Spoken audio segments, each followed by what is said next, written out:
Mambe fikamyo Wede mambe mimbaliuye Wede mambe ukabamba kae Dimbe kocha pina mambe wabeshina We miangade pike shibia doti mambe na iluku Miangade piki sanya defunya mambe na ishi Madi ufende gudu kabaoni alibikwe yati mambe Weda umbali mambe ambaka gimi oye Weda umpu mambe antapu gimi oye Meke mambe kabambaka Teye koti pina de na ishi Teye nyamia pina de na iluku Ate ifende buni alibikwe yati mambe Weda umbali mambe amibaka Mambe kabami baka De mambe ukabami baka ye Mambe kabami baka De mambe ukabambaka o Mambe kabami baka De mambe ukabambaka ye Mambe kabami baka Mienye pina waluko no Mambe kabami baka Wedi mi vende buni yati wei Mambe kabami baka Ifende buni yati de Mambe kabami baka Mienye buni yati de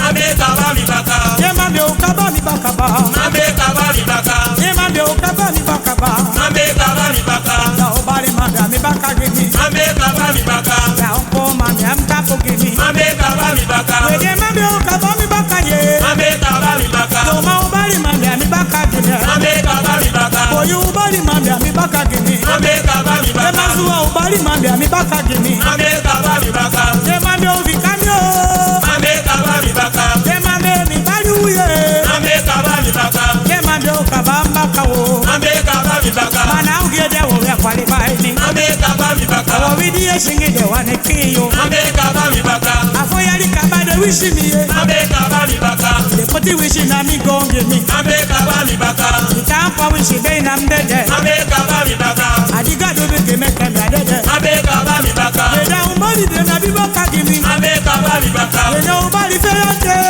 Mambe kabami baka Wede mambe ukabami baka ye Mambe kabami baka Wede mambe ukabami baka ye Mambe kabami baka Weda ugede wo ya kwali baina Mambe kabami baka Weda ugede wo ya dena konde ya Mambe kabami baka Wede mambe ukabami baka o Mambe kabami baka Wolo mambe ukabami baka ba Mambe kabami baka Yoma ubali mambe amibaka gimi Mambe kabami baka Kimye koti pina ya luko no ba Mambe kabami baka Kimye nyamya pina ya beshi no ba Mambe kabami baka Amtaki na mode sabi futaki Mambe kabami baka Amsane na mode sabi furuku Mambe kabami baka Mambe libi na mo ya chuso ye Mambe kabami baka Mambe am libi na mo ya chuso ye Mambe kabami baka Made pokuma umali kibunye Mambe kabami baka Kimyo kedia poku keke masua Mambe kabami baka Kimyo walia baka pishi fie ya ye Mambe kabami baka Kamyo daye keke masua pishi Mambe kabami baka Wede pokuma nangade shigi maye Mambe kabami baka Kimyo bali masua nyo umuye no Mambe kabami baka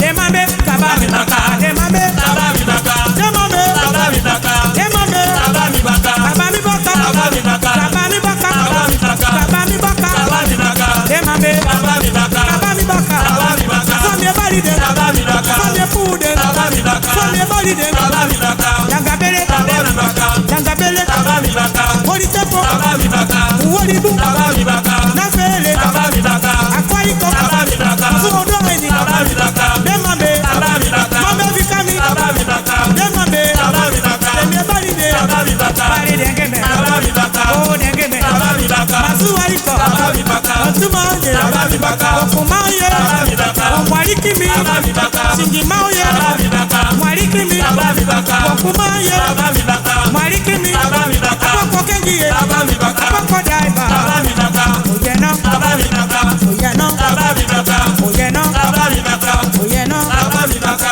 Choyereko yereko Choyere bareko Wakishita kisama ikonde Amasuwa dode Amasuwa ikwanda Wedeve ya tima mitaiju mukaba masuwa Wedenja uzo mami baru Ukaba masuwa baka Masuwa jange hoa jange akishi Ajange ngoni ajange mboto ajange mpali Masuwa iko Choyere bareko Choyere bareko yeah Oya basi mieko Masuwa oye Oya basi mieko Wedeve ya tima mtojo ba Oya basi mieko Wedenja uzo masawe mieko. Wede Jerusalem muwaide. Uwaya pasi mieko. Joyo ya bale ko anye. Uwaya pasi mieko. Tewe ya shige ko ba. Uwaya pasi mieko. Ai jo ma waya pasi me ko ba. Uwaya pasi mieko. Defe ya ti waya pasi me ko ba. Uwaya pasi mieko. Waya pajo masu ai kwe. Uwaya pasi mieko. Waya pajo masu audo. Uwaya pasi mieko. Wegi jo mo masu ai kwe. Uwaya pasi mieko. Wegi dembo yo masu ai ko. Uwaya pasi mieko. Wegi de zama masu ai ko. Uwaya pasi mieko.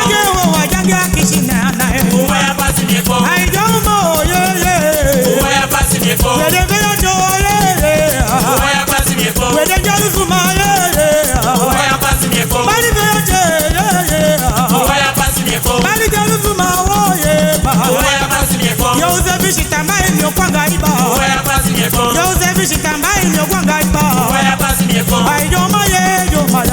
Uwaya pasi mieko. Ai de mama ya. Uwaya pasi mieko. Masuwa. Uwaya pasi mieko. Masuwa. Uwaya pasi mieko. Meya tima. Uwaya pasi mieko. Jerusalem. Uwaya pasi mieko. Ai jo ma. Uwaya pasi mieko. Ai jo ma. Uwaya pasi mieko. Ai de mama. Uwaya pasi mieko. Uwaya pasi mieko. Uka Yosefu. Uwaya pasi mieko. Uka yengeme. Uwaya pasi mieko. Masuwa ma. Uwaya pasi mieko. Waya pashi. Uwaya pasi mieko. Waya pashi. Uwaya pasi mieko. Ai jo ma. Uwaya pasi mieko. Ai jo ma. Uwaya pasi mieko. Uwaya pashi no. Uwaya pasi mieko. Ai jo ma. Uwaya pasi De mieko. masuwa uma. Uwaya pasi mieko. Oye no. Uwaya pasi mieko. Oye no. Uwaya pasi mieko. Ai jo ma. Uwaya pasi mieko. Waya pashi. Uwaya pasi mieko. Oye no. Uwaya pasi mieko. Masuwa uma. Uwaya pasi De mieko. Jerusalem ye. Uwaya pasi mieko. Efe ya tima ye. Uwaya pasi mieko. Upali demba. Uwaya pasi mieko. Tempo. Uwaya pasi mieko. Tempo. Uwaya pasi mieko. Oye no. Uwaya pasi De mieko. masuwa de. Uwaya pasi mieko. Afaida ye. Uwaya pasi mieko. Oye no. Uwaya pasi mieko. Ajo ma. Uwaya pasi mieko. Oye no. Uwaya pasi mieko. Waya pashi. Uwaya pasi mieko. Waya pashi. Uwaya pasi mieko. Waya pashi. Uwaya pasi mieko. Masuwa de. Uwaya pasi mieko. Ajange bakishi. Uwaya pasi mieko. Ajange howo. Uwaya pasi mieko. Ajange akishe. Uwaya pasi mieko. Tempo. Waya pashi mieko.